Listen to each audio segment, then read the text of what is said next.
It was a sunny afternoon, and Charles Walker, a successful black billionaire, was boarding a flight from New York to Los Angeles. Known for his brilliant business acumen and humble demeanor, Charles was a regular on long flights, always working on his laptop or catching up on books while traveling. This flight, like many others, started without a hitch. Charles had boarded the private jet with a first-class ticket, as usual, and was greeted by the flight attendants. He smiled and nodded politely, settling into his seat by the window. The seats in first class were spacious, and Charles was grateful for the quiet space where he could relax before his upcoming meetings in Los Angeles. As the plane ascended into the sky, Charles began to settle into his seat. He adjusted his laptop, intending to catch up on emails and finalize some presentations for an upcoming board meeting. But as he was about to start working, a flight attendant, young and sharp in her red uniform, approached him. "Excuse me, sir," she said, her voice polite but firm. "I'm going to have to ask you to move to the back. You're sitting in an area that's reserved for the crew." Charles raised an eyebrow in confusion. He looked around and noticed that his seat was in the first-class section, not the crew area. "I'm sorry," he said, trying to clarify, "but I've been assigned this seat for the flight. It's my reserved first-class seat." The flight attendant seemed unfazed. She stood her ground, looking at him without any sign of hesitation. "I understand, sir, but there's a mistake with the seating arrangement. You need to move." Charles, still puzzled but calm, checked his boarding pass. He confirmed that his assigned seat was indeed where he was sitting. "I'm afraid there's been some kind of confusion," he said, trying to remain composed. "I'm in the correct seat."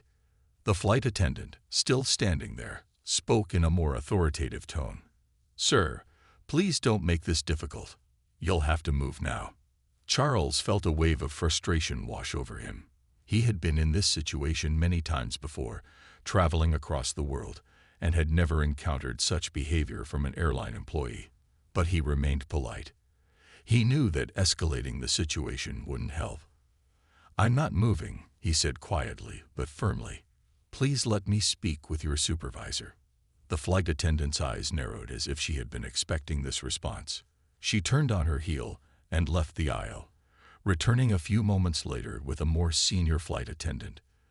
This woman, older and more experienced, took one look at Charles and immediately began speaking in a calmer voice. "Sir, I'm terribly sorry for the confusion," she said, "but I'm afraid I'll have to ask you to leave this seat. There's a problem with your reservation, and we need to make adjustments." At this point, Charles could feel his patience running thin. He looked around at the other passengers, some of whom were now looking at him with curiosity. The situation was becoming uncomfortable, but he remained calm, hoping for a quick resolution. Little did he know that what started as a simple misunderstanding would quickly escalate into something that no one on the flight would ever forget. Charles stood up from his seat, ready to speak to the flight manager and clear up the situation. But the flight attendants had already made up their minds. This was far from a simple mix-up. It was about to become something much larger. As Charles Walker stood up from his seat, the situation grew more tense. He was no stranger to misunderstandings, but this one felt different. It wasn't just about the seat. It was about the way the flight attendants were treating him. Despite his calm demeanor, he couldn't shake the feeling that something was off. The senior flight attendant, who had been more polite but still firm, motioned for Charles to follow her down the aisle. "Sir, please come with me. We need to speak to the manager about this," she said, her tone now more apologetic, but still insistent. Charles nodded, trying to keep his composure. As he followed her toward the rear of the plane, he couldn't help but notice the looks from other passengers. Some were staring at him with curiosity, while others exchanged quiet whispers. He had always been a man of dignity, and he wasn't going to let this situation derail his professional image. When they reached the back of the plane, the flight manager was already waiting. She was standing near the flight attendant station, her arms crossed. She gave Charles a quick once-over before speaking. "Sir, I understand there's been some confusion with your seating, but I'm afraid I'll have to ask you to leave this area. It's causing some disruptions in the cabin." Charles raised an eyebrow. "Disruptions? All I've done is sit in the seat I've been assigned. I've shown you my boarding pass and have been polite about the situation. Why am I being asked to leave my seat?" The manager didn't answer immediately. She glanced over at the flight attendants, who seemed to be communicating silently with her. The tension in the air was palpable. Charles had experienced his fair share of setbacks in business, but this felt like an attack on his dignity. He wasn't sure if it was because of his race, his success, or just a simple misunderstanding, but he knew one thing: something wasn't right. "I'm afraid you'll have to move," the manager finally said. "If you don't, we may have to call security. Please don't make this any harder than it has to be." Charles took a deep breath, feeling a rising sense of frustration. "Security? For sitting in my assigned seat? Are you kidding me?" The flight manager was unshaken. "I'm afraid it's out of my hands now. You've been warned." Charles stood there for a moment, weighing his options. He could feel his blood boiling, but he knew that reacting aggressively would only make the situation worse. He had worked too hard for his success to let a petty issue like this ruin his reputation. "I'll leave," he said, his voice steady but filled with a quiet fury. "But not before I get some answers. You're not getting away with this." As he turned and walked back down the aisle, he made sure to keep his head high. His mind was racing. This was more than just a seating mix-up. There was something personal going on here, and he had a feeling the flight attendants were trying to push him out for reasons that had nothing to do with his ticket or seat assignment. Charles couldn't shake the sense that he was being unfairly treated. As he returned to his seat to grab his things, he overheard whispers between the flight attendants, who were now talking in low voices about him. In that moment, something shifted inside Charles. He wasn't going to let this go without a fight. He was going to get to the bottom of it. And whatever the consequences, he wasn't about to let these flight attendants, or anyone else, treat him like this again. As Charles Walker walked back toward the plane's exit, frustration built up inside him.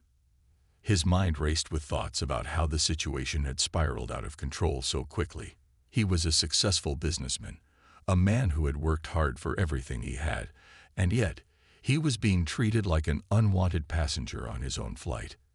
He couldn't understand why this was happening. His phone buzzed in his pocket, breaking his thoughts. It was a message from his assistant, Claire. She had sent a simple text: "Everything okay?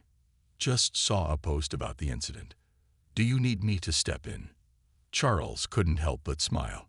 Claire was always looking out for him. But this time, he wasn't sure if there was anything she could do. As he reached the back of the plane, he noticed the flight attendants whispering among themselves. He wasn't sure what they were saying, but the way they looked at him made him feel like an outsider. He had traveled the world, sat in the most exclusive meetings, and rubbed elbows with some of the most powerful people. But this moment was different. He had never been treated this way before. Charles approached the flight manager again, determined to get some answers. "I'm done being treated like I don't belong on this plane," he said, his voice calm but filled with resolve. "What's going on here? Why am I being asked to leave?" The manager, who had been sitting nearby, looked up and gave him an uncomfortable smile. "Sir, we just need to follow procedure. This is a private matter, and we're doing what we're instructed to do." Charles shook his head, frustrated by the lack of clarity. "What instructions are you following exactly?" "I've been respectful. I've shown you my boarding pass, and I'm in my assigned seat. I want to know what the real issue is." Before the manager could respond, the flight attendant who had first asked him to move walked over. Her expression was different now, less authoritative, more apologetic. She lowered her voice. "Sir, I'm really sorry. I had no idea you were who you are. If I'd known, I wouldn't have acted this way." Charles looked at her, his confusion growing. "What do you mean? What does knowing who I am have to do with anything?"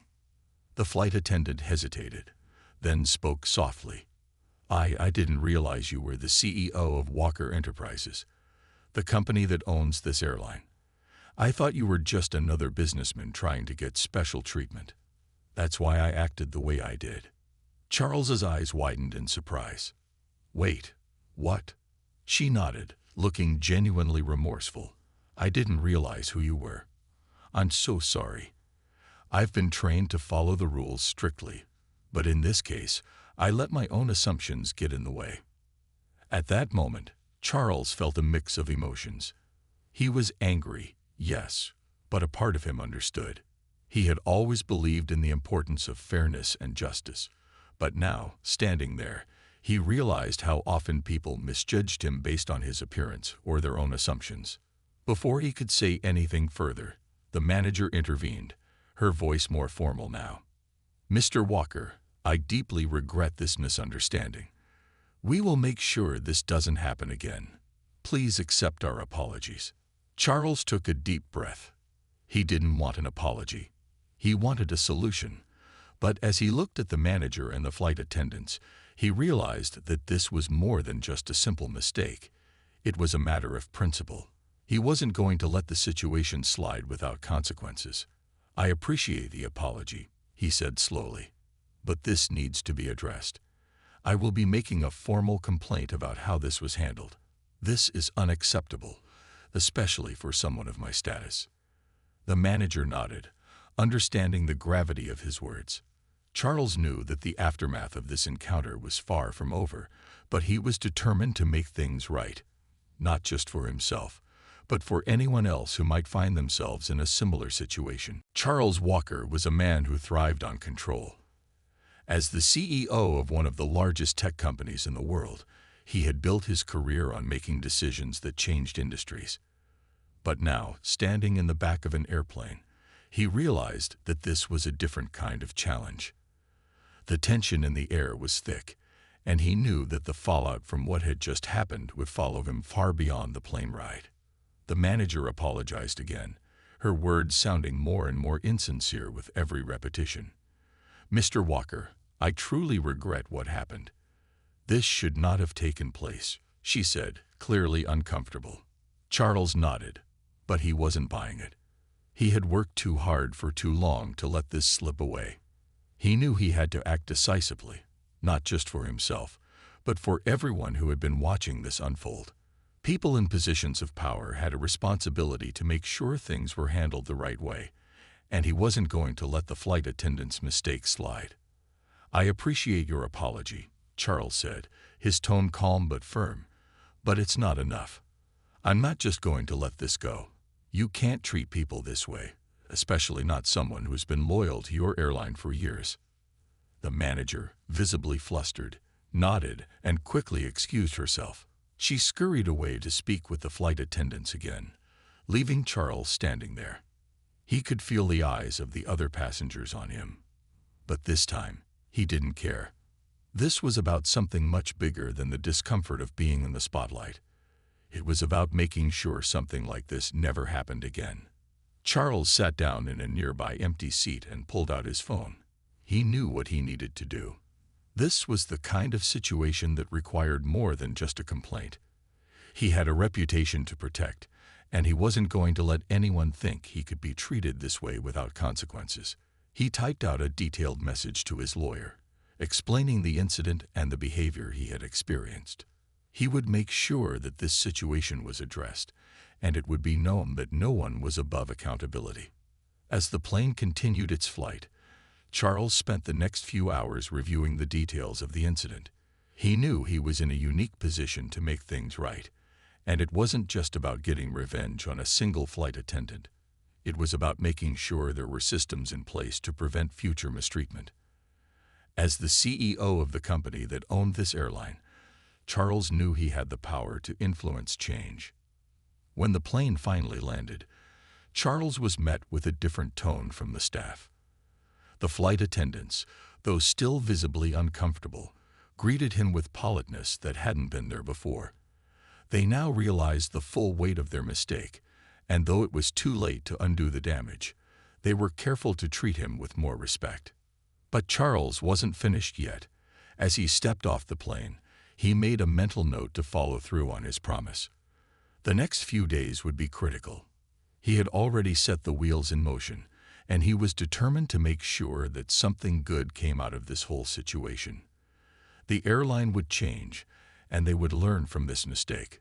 Charles would make sure of it. As he walked away from the airport terminal, Charles felt a sense of power return to him. This wasn't just about being right. It was about using his influence to make sure the system worked for everyone, no matter their background. The story was far from over, but he was ready for whatever came next. After the incident on the plane, Charles Walker knew that he couldn't just let things settle without making a meaningful change. He was more than just a businessman. He was a leader who cared deeply about fairness and accountability. He had faced adversity in his life before, but this experience left him feeling more determined than ever to make sure that people, especially those with less power, were treated with respect. Charles spent the next few days focusing on how to take action. He didn't want to just complain about what had happened. He wanted to make sure the incident was addressed in a way that would prevent it from happening again. He contacted his legal team and made it clear that he wanted a full investigation into the behavior of the flight attendants and the airline staff. He also reached out to the CEO of the airline, offering to meet in person to discuss what had occurred. That meeting came sooner than he expected. A few days after the flight, Charles received a call from the airline CEO, Rachel Donovan. She had heard about the incident and wanted to apologize personally for the way it had been handled. Charles agreed to meet with her the following week in her office. When Charles walked into the office, he was greeted by Rachel Donovan with a warm handshake. She seemed genuinely concerned about the incident, and her sincerity was apparent from the moment they sat down.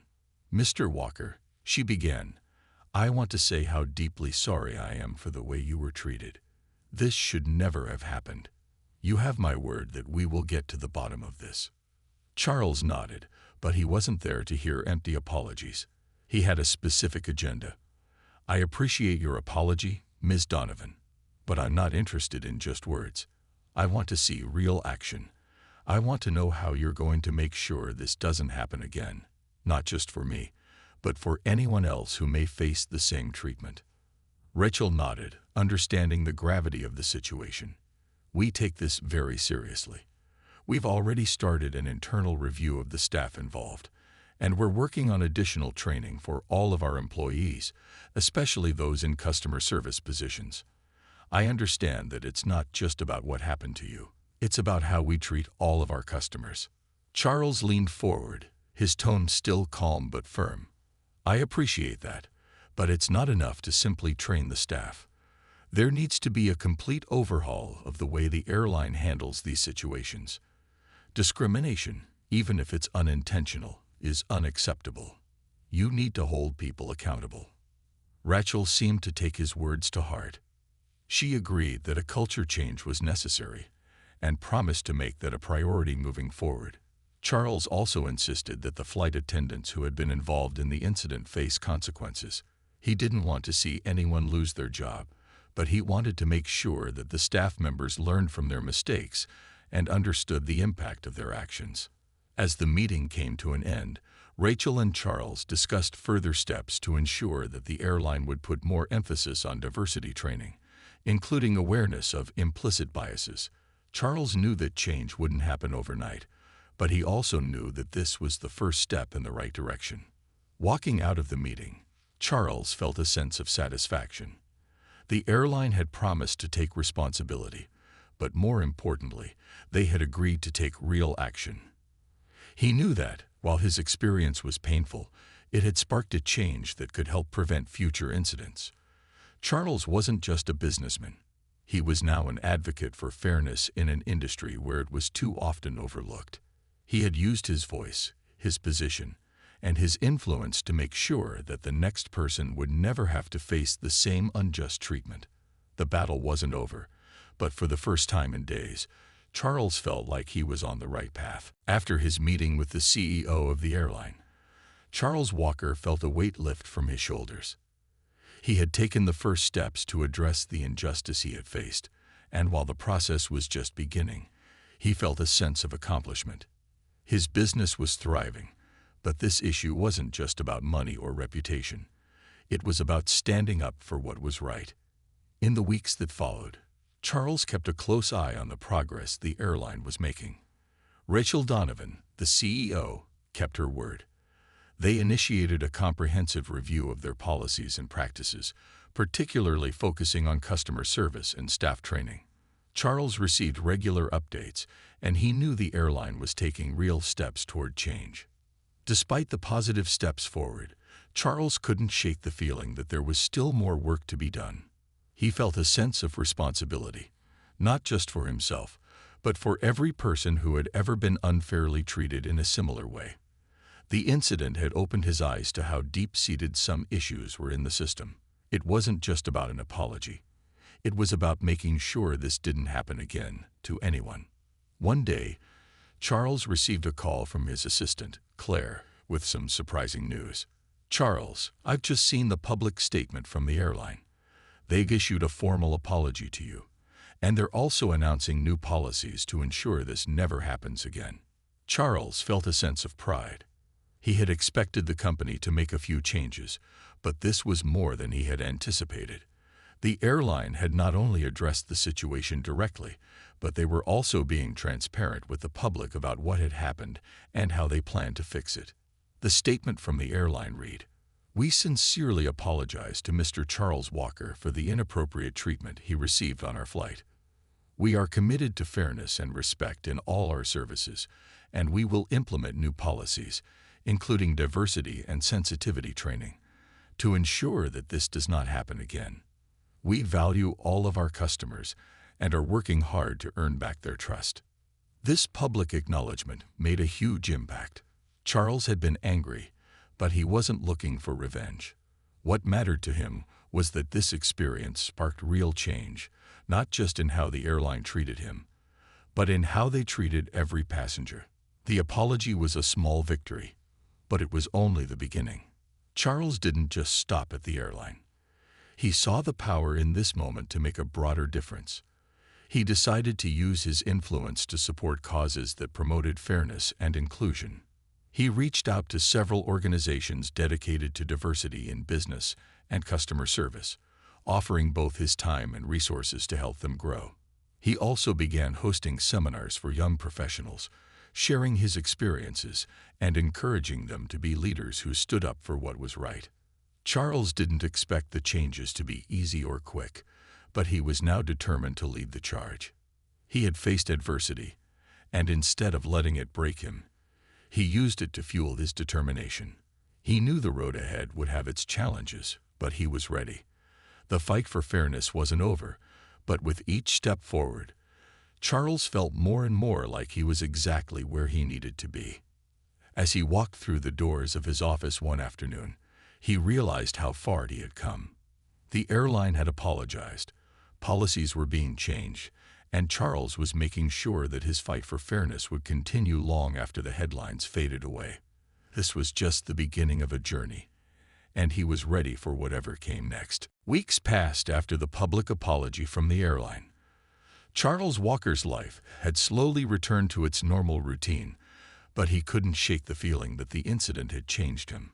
It had sparked something deep inside him, a sense of purpose that went beyond business deals and board meetings. He knew he couldn't let the experience fade into the past without taking further action. One afternoon, while reviewing some reports in his office, Charles received an unexpected phone call. It was from Rachel Donovan, the CEO of the airline. "Hello, Mr. Walker," she began. "I hope you're doing well. I just wanted to personally update you on the progress we've made since our meeting." Charles sat up straighter, intrigued. "I've been hearing positive things. How's everything going?" Rachel sighed, her tone sincere. "I'm pleased to tell you that we've implemented the first phase of our new diversity and sensitivity training across the entire airline. Our staff is now undergoing regular workshops to ensure that all employees understand the importance of treating every passenger with respect and fairness. We've also added a more thorough review process for any customer complaints to make sure situations like yours are handled properly from the start." Charles was pleased with what he heard, but he knew that lasting change required more than just policies. That's a good start, Rachel, but how are you ensuring that this change is really taking root? It's easy to make promises, but harder to follow through. Rachel agreed. You're right, Mr. Walker.